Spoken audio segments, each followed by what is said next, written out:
వాళ్ళ ఆలోచన ఏందో ఆ ఆలోచనలకు ప్రతిరూపమే ఈనాటి ప్రజా ప్రభుత్వం.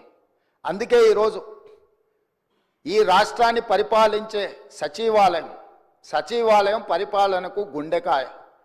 ఆ గుండెల్లోనే తెలంగాణ తల్లిని ఉండాలి, ప్రతిష్ఠించాలి అని ప్రభుత్వం భావించి ఈరోజు సాయంత్రం 6:05 తెలంగాణ మాతృమూర్తిని, తెలంగాణ తల్లిని మనం ఆవిష్కరించుకోబోతున్నాము.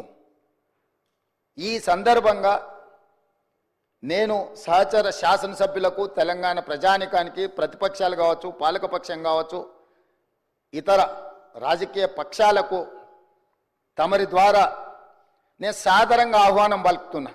దయచేసి ఈ ఒక్కరోజు రాజకీయాలకు అతీతంగా తెలంగాణ సమాజం కోసం మనము ఈ ఒక్కరోజు సమయాన్ని ఇద్దాము.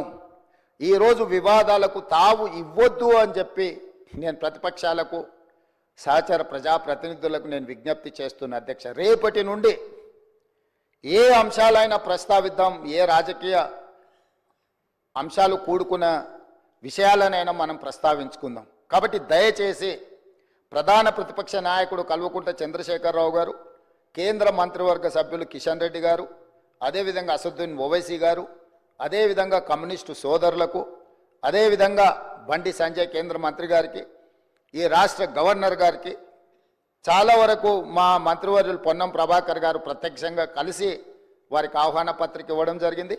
ఎవరికైనా ఆహ్వాన పత్రిక అందకపోయినా తెలంగాణ రాష్ట్ర ముఖ్యమంత్రిగా అధికారికంగా పాత్రికేయ మిత్రులను, కవులను, కళాకారులను, ఉద్యమకారులను, నిరుద్యోగ యువకులను, తెలంగాణ సమాజంలో ఉన్న వాళ్ళని అందరినీ కూడా ఈరోజు సాయంత్రం మనం జరుపుకోబోయే ఈ ఉత్సవంలో పూర్తి స్థాయిలో పాల్గొని మనందరం ఏకాభిప్రాయంతో ఉన్నాము అనే ఒక భావన కలిగించే విధంగా ఈ ఉత్సవాన్ని గొప్పగా జరుపుకుందాం. తమరు కూడా కార్యక్రమానికి వచ్చి అక్కడ ఉన్న వాళ్ళందరితో మమేకమై ఈ తెలంగాణ తల్లి అవతరణ ఉత్సవాలను జరుపుకోవడానికి,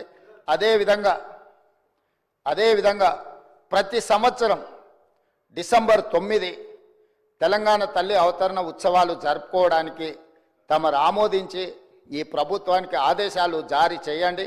ఈ ఉత్సవాన్ని జరుపుకుందాం.